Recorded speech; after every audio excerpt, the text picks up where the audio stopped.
They say Michael Jordan was the greatest basketball player of all time, but that might be an understatement because Michael Jordan wasn't just great, he was inevitable. He was the final boss, the man opponents feared, the reason grown professionals had sleepless nights. While most athletes needed the perfect diet and early bedtime to prepare, Jordan could show up after a night of cigars and scotch and still drop 40 on your head like it was nothing.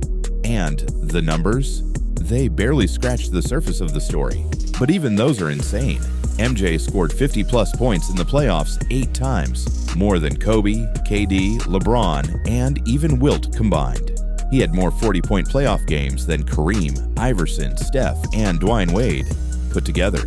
At his peak, Jordan had more 40-point games than games where he scored under 20. Let that sink in. What made Jordan so lethal wasn't just his skill, it was his aura. He talked trash like a demon and backed it up every time. He was vicious, petty, relentless. He'd laugh in your face, then dismantle your soul. For most NBA players, the game starts at tip-off.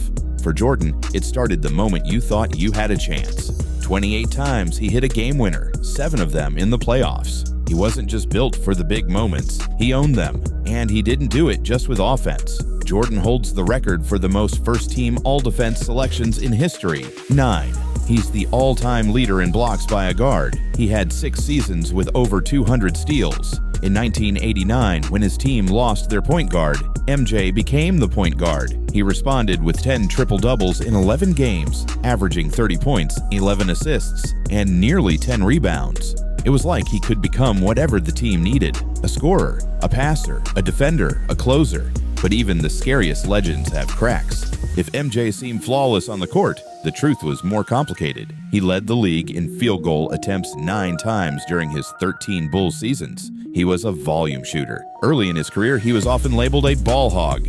And in the playoffs, he had some ugly games. But it wasn't just the numbers. Jordan wasn't always the most pleasant teammate.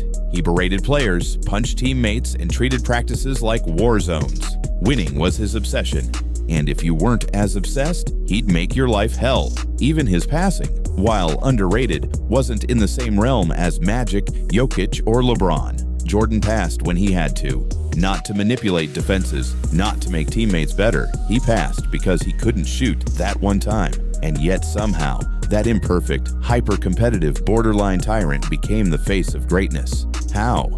Jordan wasn't supposed to be 6 feet 6 inches. Nobody in his family was taller than 5 feet 9 inches. In fact, as a high school sophomore, he was cut from varsity because he was only 5'10". It wasn't until a miracle growth spurt that he transformed from Mike to Michael. But that wasn't the only thing that shaped him. He grew up battling his older brother Larry, a 5'8" dynamo who could dunk. Those backyard wars turned Michael into a machine. By senior year, he was averaging 27 points, 12 rebounds, and 6 assists. Still, he wasn't polished. At UNC, he wasn't even the best player. James Worthy and Sam Perkins were. MJ averaged just 13 points as a freshman. His handles were shaky. His confidence, inconsistent. That changed forever in 1982. Down by 1 in the NCAA championship game, Dean Smith drew up a play. The ball swung to Jordan, a 19-year-old kid. He rose and drilled the game winner. That shot changed everything. When Jordan entered the league in 1984, he wasn't the top pick. He wasn't even the second, but it took 2 practices for Bulls coaches to realize they'd just drafted a monster. He scored 30-plus by his 3rd game, 40-plus by his 9th. His speed was alien. His vertical? Unfair. He blew by defenders like they were traffic cones. And when he jumped, it was like someone hit pause. He just stayed there, hanging while defenders fell back to earth. By year 2, he dropped 63 points in a playoff game, still the most ever, against Larry Bird's Celtics. Larry later said, "That wasn't Michael Jordan. That was God disguised as Michael Jordan." And yet, MJ kept losing. Early Jordan was a one-man army. He'd drop 37 a night and still lose. For 3 straight years, the Pistons bullied him, and each time he came back stronger. In 1991, everything changed. MJ bulked up, trusted teammates, embraced the triangle offense. Now he wasn't just faster and more athletic, he was smarter, stronger, more complete. And that year, he swept the Pistons in the conference finals, then beat Magic's Lakers in the finals, then cried in the locker room with the trophy clutched to his chest. Finally, after years of chasing, he was the king. From 1991 to 1993, MJ hit a level no one else has matched. He averaged 31 to 36 points in every postseason. He won MVPs, scoring titles, all-defense honors, and when it mattered most, he never folded. In the 93 finals against league MVP Charles Barkley, Jordan averaged 41 points per game, the most ever in a finals.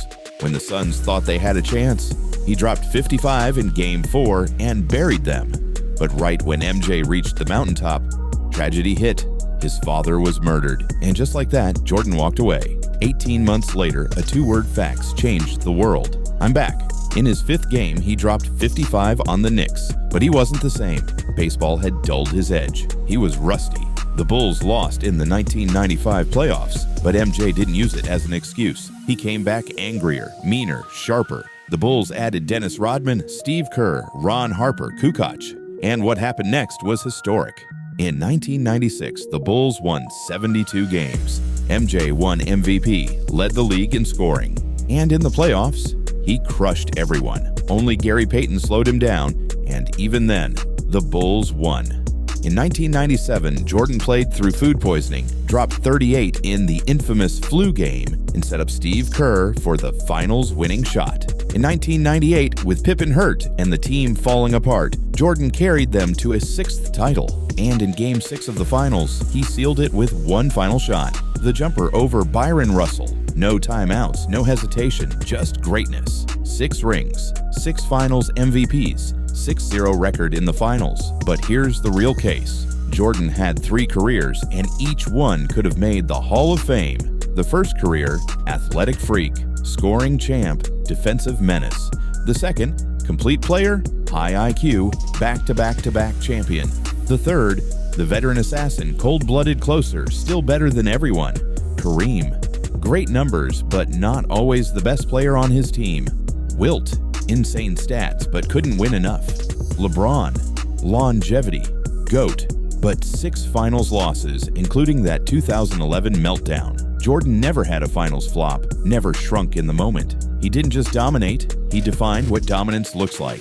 We've seen plenty of greatness, Magic's genius, Bird's toughness, Kobe's obsession, LeBron's versatility, but only Jordan had all of it in one terrifying, legendary package. He wasn't perfect, he had flaws, but that's what makes him even scarier. Because if Michael Jordan, with all his imperfections, was still that good, then what exactly did we witness? Basketball perfection, or something even greater?